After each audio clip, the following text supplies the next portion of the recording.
So when I talk about gathering evidence, once you have a topic or learning outcome identified that you want to assess, you'll need to gather evidence of student learning.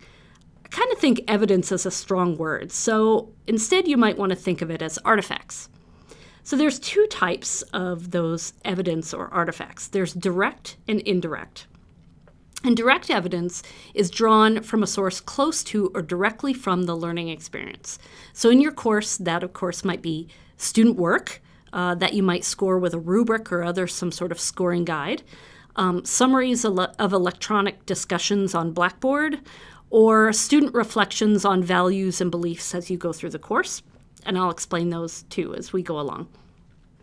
Indirect evidence are sources that are distant from the learning experience and usually have been gathered after a course is finished or further away from the learning experiences in the course.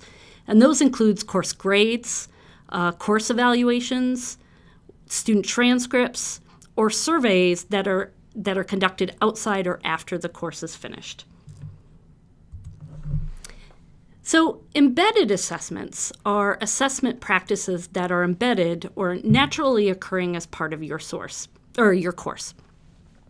And those are versus, quote, add-on assessment. Those are only added on to your course for the sake of conducting course-level assessment. We really try to use embedded assessments because embedded assessments are also learning experiences, perhaps, for students in the course. So those are the best sources to use. They also perform a sort of double duty.